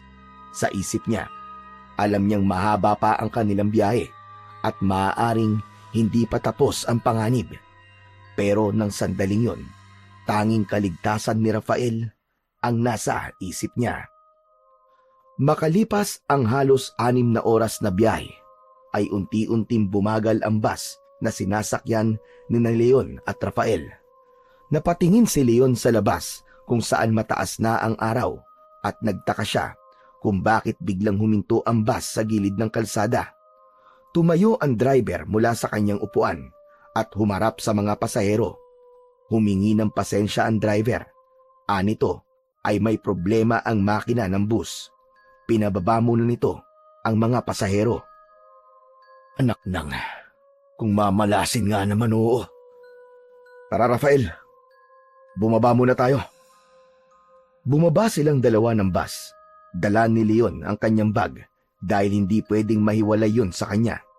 Maya-maya pa, napansin ni Leon na nakatingin si Rafael sa isang batang lalaki na kumakain ng mais. Nagugutom ka ba, Rafael? Opo, hindi po kasi ako pinapakain ng maayos doon kina Domingo eh. Napansin ni Leon ang mahinang boses ng bata. Halatang gutom na ito.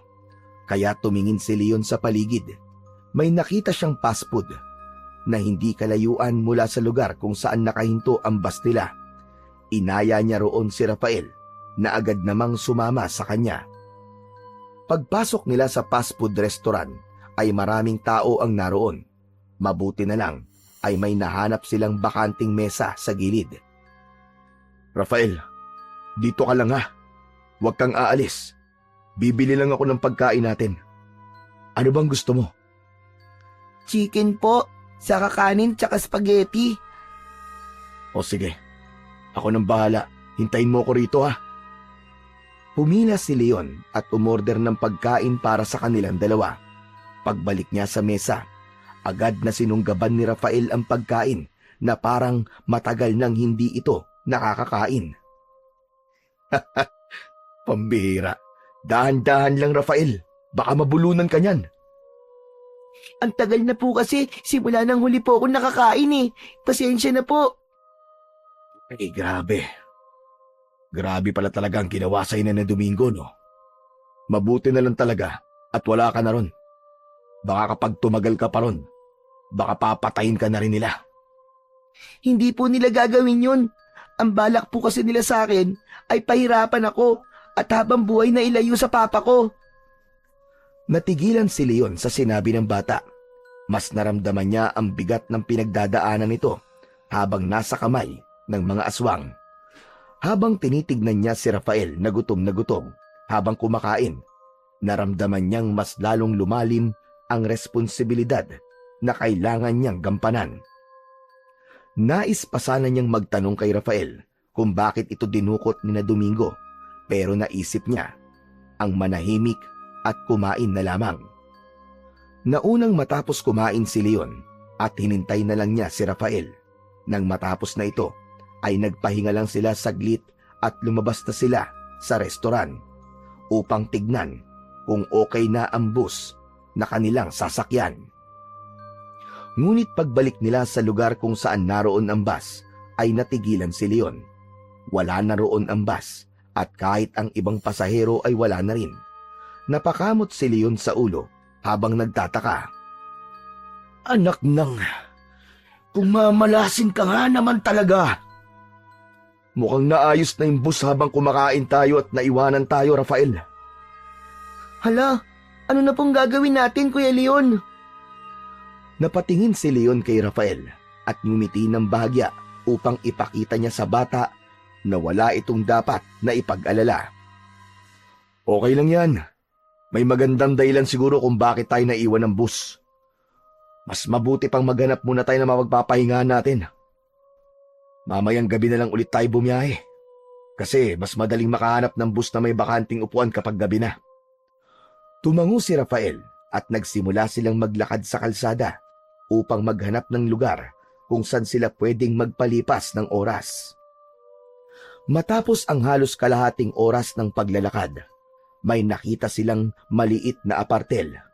Pumasok si Leon at kinausap ang receptionist. Tinanong niya ito kung may bakanting kwarto at nang sabihin nito na meron, ay nakahinga siya ng maluwag. Kumuha siya ng isang kwarto para sa kanila ni Rafael. Matapos niyang magbayad, ay inabot na sa kanya ng receptionist ang susi. Nagtungo na sina Leon sa kwarto na nasa ikalawang palapag. Maliit lang ang kwarto na yon, pero may isang double bed, isang maliit na mesa, mga upuan at banyo. Ibinaba ni Leon ang kanyang bag malapit sa mesa. Magpahinga muna tayo, Rafael. Mag-ipon ka ng lakas kasi mahaba pa ang biyahe natin.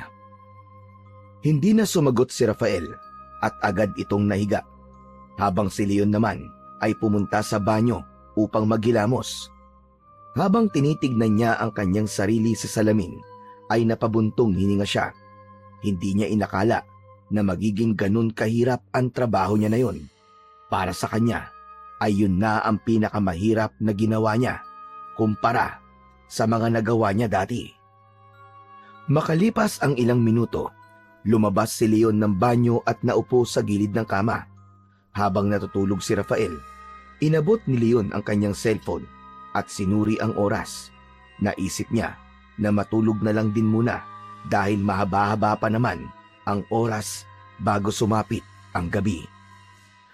Madilim na nang nagising si Leon mula sa mahimbing na pagkakatulog.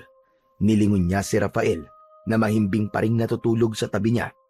Bumuntong hininga si Leon at napag-isip-isip niyang bumili ng pagkain para sa kanilang dalawa bago sila magpatuloy sa biyahe. Maingat niyang kinuha ang kanyang bag kung saan nakalagay ang kanyang pera at tahimik siyang lumabas ng kwarto upang hindi maabala ang pagtulog ni Rafael. Paglabas niya ng apartel ay naghanap siya ng mabibilan niya ng pagkain. Makalipas ang ilang sandali ay nakakita na siya ng isang maliit na karinderya. Bumili siya ng ulam at kanin. Matapos yun ay nagmamadali na siyang bumalik sa apartel. Hindi nagtagal ay nasa harapan na si Leon ng kwarto nila ni Rafael. Pagbukas niya ng pinto ng kwarto ay nakita niya si Rafael na nakaupo sa isang sulok. Yakap nito ang sariling mga tuhod at umiiyak ng tahimik. Tila nagulat pa ang bata nang makita siya. Biglang tumayo si Rafael at sumugod kay Leon para yakapin siya ng mahigpit. "Oh, bakit umiiyak ka, Rafael? Ano nangyari sa'yo?" Akala ko po kasi iniwan niyo na po ako. Akala ko hindi na niyo po ako babalikan. Natigilan si Leon. Ramdam niya ang takot ni Rafael. Hinawakan niya ang balikat ng bata at tinitigan niya ito sa mata. "Rafael, hindi ko gagawin yon. Hindi kita iiwan. Hindi ba nangako ko sa'yo na iuuwi kita ng ligtas sa papa mo? Bumili lang ako ng makakain natin para hindi tayo magutom sa biyahe natin mamaya." Unti-unting kumalma si Rafael nang marinig ang sinabi ni Leon. "O siya, tara na. Kumain muna tayo para makaalis na tayo." Inilapag ni Leon ang mga binili niyang pagkain sa lamesa at binuksan ang mga yon. Kumuha siya ng 2 pinggan at mga kubyertos. Kumuha na rin siya ng baso at nilagyan yon ng tubig mula sa galon ng tubig na naroon. Umupo na sila at nagsimula na silang kumain. Habang abala sa pagkain, ay biglang nagsalita si Rafael. Kuya Leon, paano mo natalo yung mga aswang na alagad ni Domingo? "Ayun ba? Dahil yon sa mga dala kong armas. May mga baril ako sa bag ko at meron ding patalim. Yun ang ginamit ko sa mga demonyong yon." Pulis ka po ba o sundalo? Napailing si Leon sabay ngiti. Hindi ako pulis at hindi rin ako sundalo." Ano pong trabaho nyo? "Huwag mo nang alamin, Rafael. Ang mahalaga, ligtas ka na. Sige na, kumain ka na lang dyan." Hindi na nagtanong pa si Rafael at nagpatuloy na lang siya sa pagkain. Napabuntong hininga naman si Leon. Ayaw niyang pag-usapan ang kanyang nakaraan, lalo na sa harap ng isang bata. Isa pa, alam niya na hindi rin siya mauunawaan ni Rafael dahil bata pa ito. Matapos kumain, ay inayos na ni Leon ang kanyang gamit.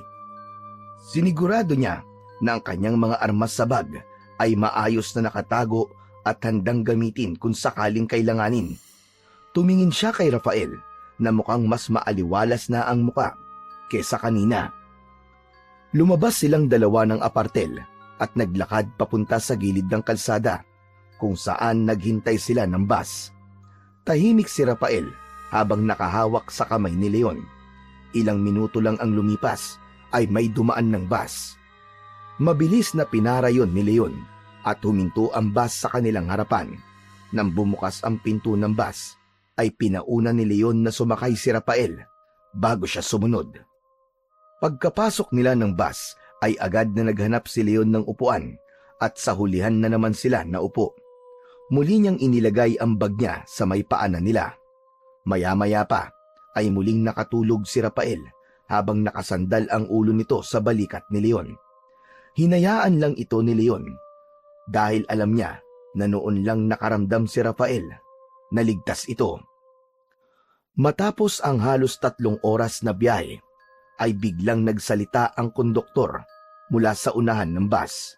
Anito ay mag-i-stop over muna sila ng kalahating oras. Nang huminto ang bus, ay sumilip si Leon sa labas ng bintana.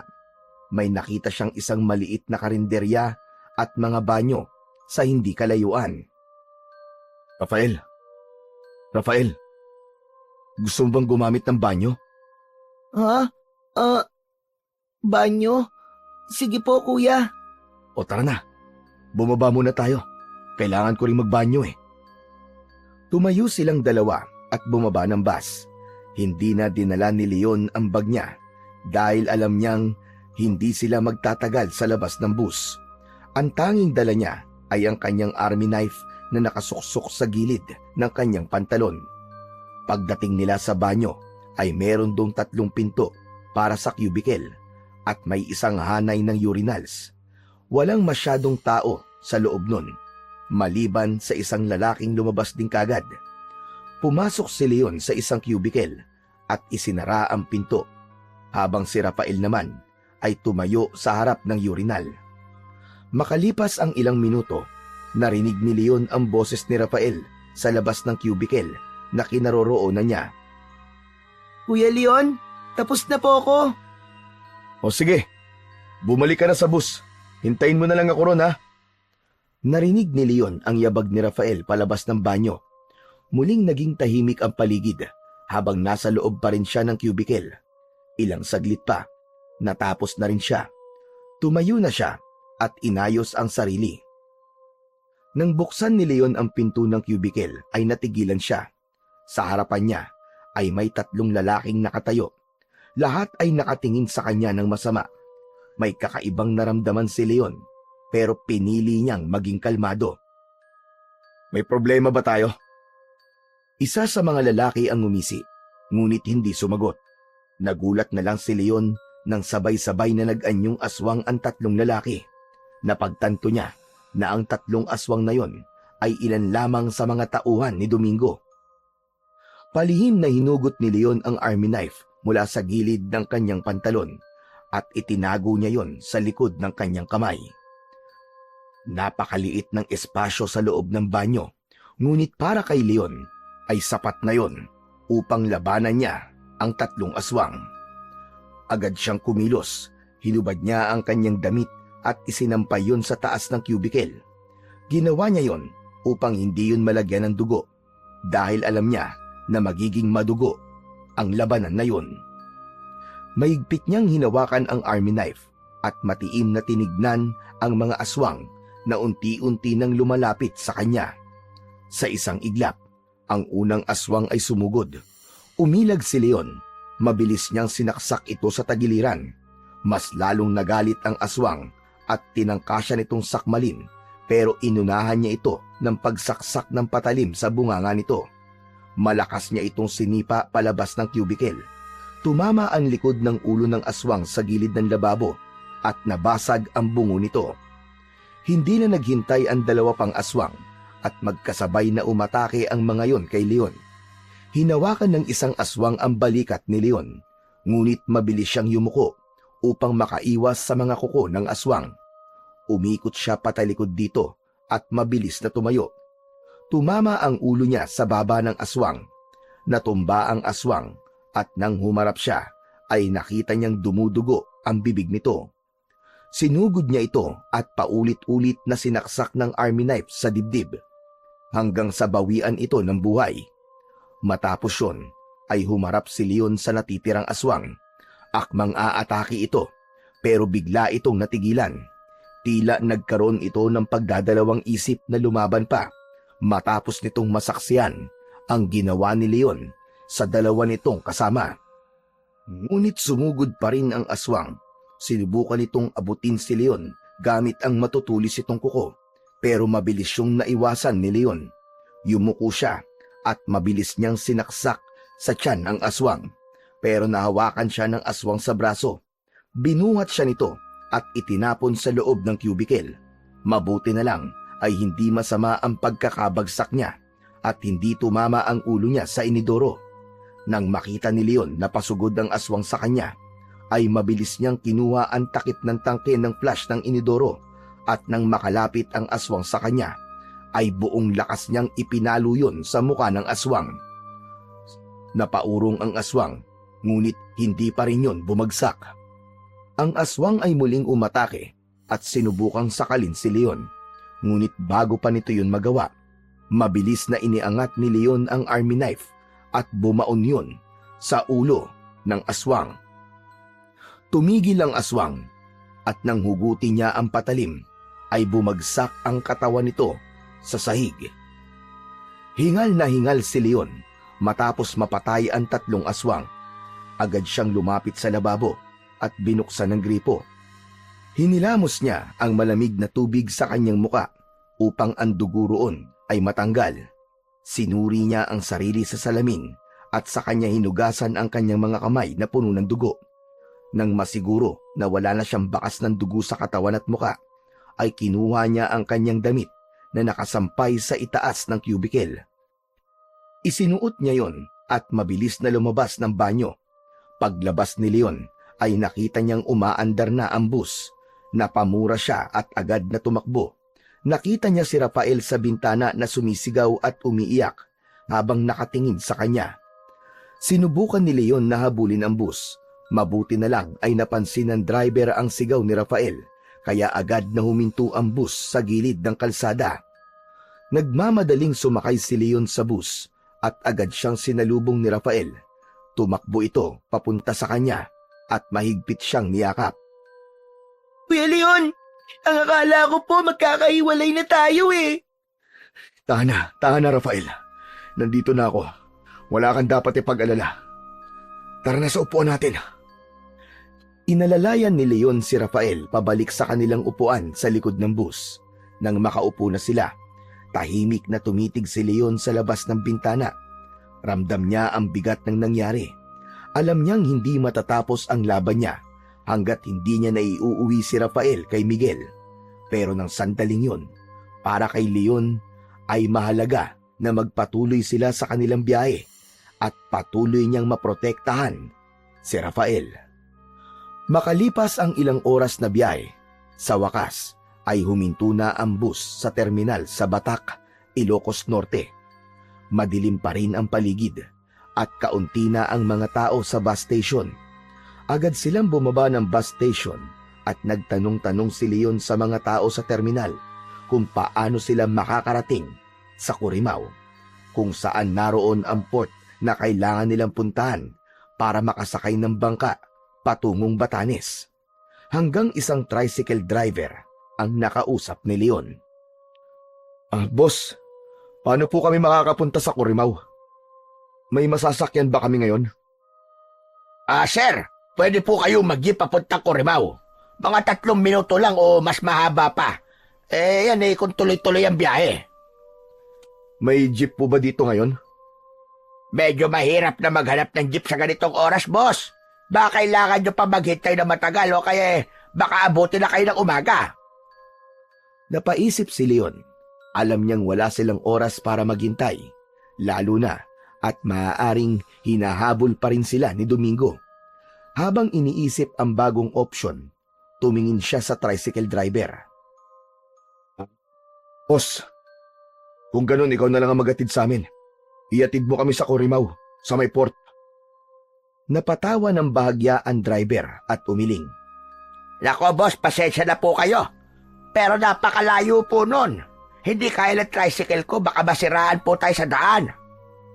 Magbabayad ako boss, 10,000. Iatid mo lang kami sa Corimao. Nagulat ang tricycle driver sa sinabi ni Leon. Kita sa mukha nito ang pag-aalinlangan. Pero ang halagang 10,000 piso ay tila masyadong mahirap tanggihan. Tumingin ito kay Leon at saka tumango. Aba boss, sige po. Kung ganyang kalaki ang bayad ihahatid ko kayo kahit ilibot ko pa kayo sa buong Ilocos Norte. Agad na isinakay ni Leon si Rafael sa loob ng tricycle.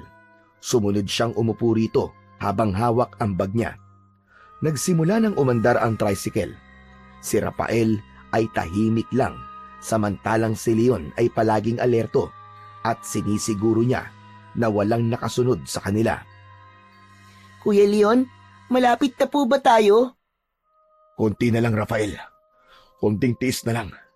Kapag nasa Corimao na tayo, sasakay na tayo ng bangka papunta sa Batanes. Makikita mo na ang tatay mo. Habang mabilis na tumatakbo ang tricycle sa kalsada, bigla na lang napapreno ang driver. Napatilapon ng bahagya si Leon at Rafael sa kanilang mga kinauupuan at kasabay ng preno ay narinig nila ang malakas na sigaw ng driver. Sa unahan nila ay may 2 aswang na nakatayo na tila handa nang umatake. Napasigaw si Rafael nang dahil sa takot, habang ang tricycle driver naman ay hindi na nagawang paandarin ang tricycle nito sa sobrang takot. Sa halip, bumaba ito mula sa tricycle at tumakbo palayo. Hoy! Bumalik ka dito! Hoy! Bahala na kayo dyan! Ayoko pa mamatay! Sa'yo na 10,000 mo! Ngunit kahit anong sigaw na Leon, hindi na tumigil ang tricycle driver. Napabuntong hininga si Leon at tumingin kay Rafael na nanginginig sa labis na takot. Rafael, makinig ka. Kahit anong mangyari, wag na wag kang lalabas dito ha. Naiintindihan mo? Oo, kuya. Pero natatakot po ako. Mabilis lang ako. Hindi ko papatagalin ang buhay ng mga aswang na yan. Kinuha ni Leon ang submachine gun mula sa bag at lumabas ng tricycle. Tumayo siya sa harapan ng tricycle habang nakatutok ang baril sa 2 aswang. Nang hakbang na ang mga yon, ay matapang na sumigaw si Leon. Sige mga diablong buwang! Lumapit kayo! Tignan natin kung mas mabilis kayo sa mga bala ko!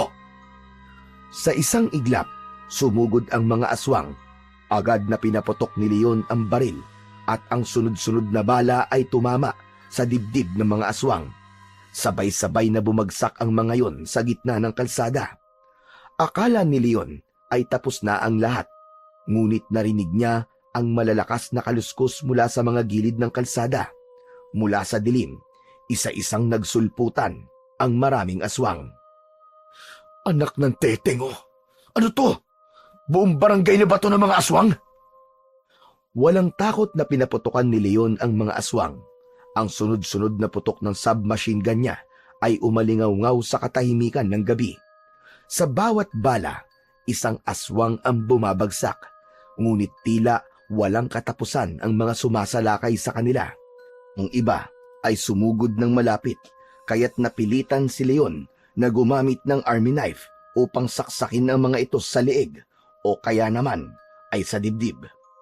Tumalsik ang dugo sa paligid at ang damuhan sa gilid ng kalsada ay nabalot ng mga katawan ng mga aswang. Si Leon ay sugatan na rin, ngunit hindi siya tumigil sa pakikipaglaban. Napansin niya si Rafael na nakasilip mula sa tricycle habang umiiyak. Patuloy na nakipaglaban si Leon at unti-unting nabawasan ang mga aswang. Ngunit bago pa man siya makapagpahinga, isang matangkad na figura ang lumitaw mula sa dilim at ang presensya nun ay mas mabigat kumpara sa ibang aswang. Tumigil si Leon sa pagpapaputok at tumitig sa bagong dumating. Agad niyang nakilala yon. Yun ay walang iba kung hindi si Domingo, ang pinuno ng mga aswang. Bravo! Bravo! Napakahusay mo talaga, Leon Verdugo. Halos lahat ng tauhan ko ay napatay mo. Pero huwag kang masyadong maging kampante dahil hindi pa tapos ang laban natin. Kung hindi ka mapapatay ng mga tauhan ko, ako mismo ang gagawa nun. Ang dami mo pagsatsat. Sige, subukan mo. Tignan natin kung sino mamamatay sa ating dalawa. Bibigyan pa kita ng pagkakataon, Leon Verdugo. Ibalik mo na sa akin ang bata at patatawarin kita. Iwan mo na siya sa akin at makakaalis ka ng buhay. Sa tingin mo, Ungas, matapos na mga pinagdaanan namin, ay ibibigay ko siya sa'yo ng ganong kadali? Hindi mo siya makukuha sa akin. Ibabalik ko siya sa tatay niya at hindi sa'yo. Sigurado ka bang kaya mo akong talunin? Wala kang ideya kung gaano ako kalakas. Huwag mo nang gawing mahirap ang lahat ng ito, Leon. Kung gusto mo ang bata, dadaan ka muna sa bangkay ko. Matigas ka, Leon Verdugo. Kung ganun, paghandaan mo na ang kamatayan mo. Matapos yun, ay nag-anyong aswang na si Domingo. Agad na pinaputukan ni Leon si Domingo gamit ang kanyang submachine gun. Tumama ang mga bala sa dibdib ni Domingo, ngunit hindi nun tinablan si Domingo na labis na ikinabahala ni Leon. Leon Verdugo, hindi mo ako matatalo. Walang silbi ang mga baril mo sa akin. Hindi ako tinatablan yan. Nagsimulang manginig si Leon, ngunit pilit niyang tinatago ang kanyang takot. Tumakbo siya sa gilid ng kalsada at inuna niyang paputukan ang mga natitirang mga tauhan na aswang ni Domingo. Sunod-sunod ang putok ni Leon at isa-isa niyang inubos ang mga aswang na sumugod sa kanya. Matapos mapatay ang lahat ng tauhan ni Domingo, tumayo si Leon sa gitna ng kalsada. Nasa harapan niya si Domingo na naglalakad ng mabagal papunta sa kanya. Muling pinaputukan ni Leon si Domingo, ngunit katulad kanina, wala pa ring epekto rito ang bala ng baril niya. Hanggang sa tuluyan ng naubos ang bala niya, wala na siyang nagawa kundi ang bitiwan ang baril at kunin ang army knife sa gilid ng kanyang pantalon. Ngunit bago pa siya makagalaw, biglang sumugod si Domingo sa kanya. Isang mabilis at malakas na kalmot ang tumama sa kanyang dibdib. Sinundan pa yon ng isang napakalakas na suntok, dahilan upang literal na lumipad si Leon at bumagsak sa lupa. Habang pilit siyang bumabangon, biglang sinakmal ni Domingo ang kanyang balikat. Ramdam ni Leon ang matutulis na ngipin ng aswang na bumaon sa kanyang laman. Napasigaw siya ng malakas nang dahil sa sakit.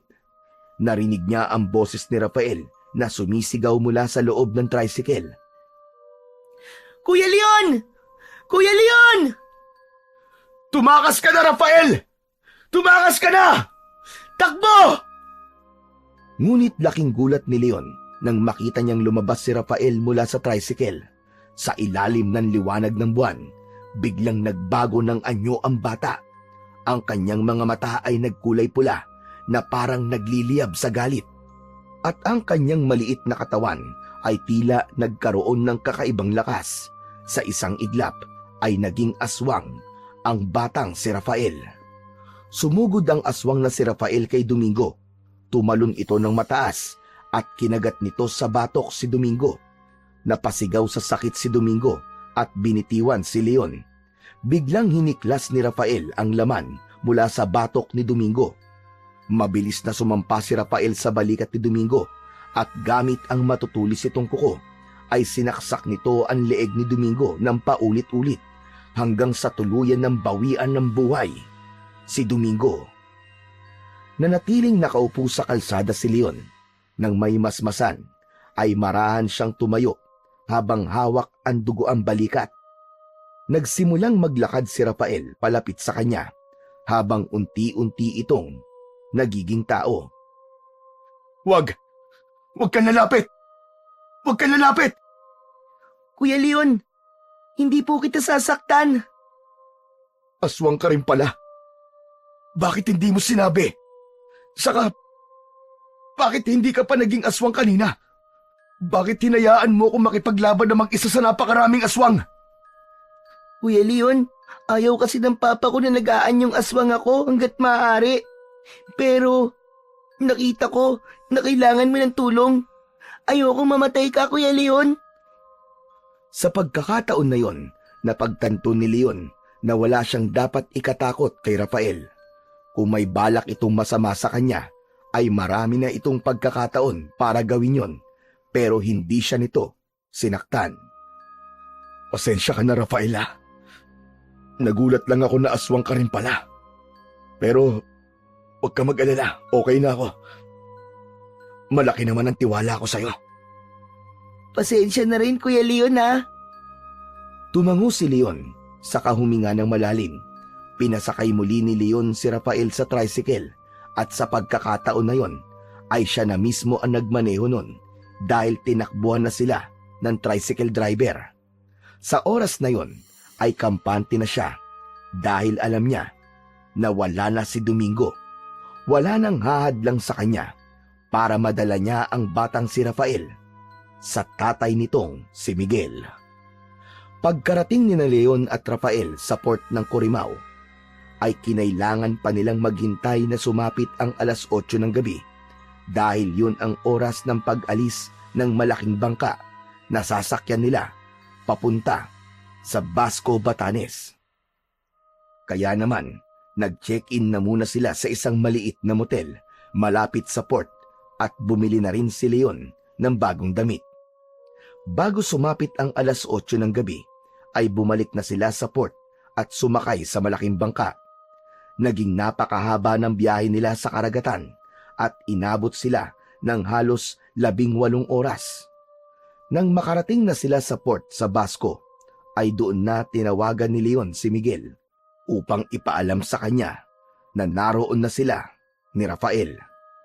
Makalipas lamang ang ilang minuto, dumating si Miguel sakay ng isang kotse. Agad na bumaba si Miguel at tumakbo papunta kay Rafael. Tumakbo rin si Rafael at sinalubong ang ama ng isang mahigpit na yakap. Kapwa umiiyak ang dalawa sa labis na kasiyahan. Tahimik lang na pinanood ni Leon ang dalawa habang bakas sa kanyang muka ang labis na kasiyahan. Matapos yun ay lumapit si Miguel kay Leon at inilapag nito sa paanan niya ang isang itim na bag. Leon, maraming salamat. Hindi ko alam kung paano kita pasasalamatan. Ito ang ipinangako ko sa'yo. Ito ang natitirang bayad ko sa'yo. Gaya na ng pag-usapan natin. Maraming salamat din, Miguel. Masaya ako. Naligtas kong naibalik sa'yo si Rafael. Nabanggit sa akin ni Rafael na siya ang pumatay kay Domingo. Ibig sabihin, alam mo na kung ano kami. Oo, Miguel. Pero wala kang dapat ipag-alala. Safe sa akin kung ano kayo. Pero, bakit ba dinukot ni Domingo si Rafael kung pare-parehas lang pala kayong aswang? Kapatid ko si Domingo. Tumiwalag kami ng pamilya ko sa kanyang grupo dahil ayaw na namin pumatay ng tao. Nagalit siya sa desisyon namin. Kaya't bilang ganti, kinuha niya si Rafael para parusahan kami. Lumapit si Rafael kay Leon at niyakap siya nito. Kuya Leon, salamat po sa lahat. Mamimiss po kita. Rafael, mamimiss din kita. Pero pangako, kapag nagkaroon ako ng pagkakataon, dadalawin kita rito. Hindi nagtagal ay umalis na si Rafael kasama si Miguel.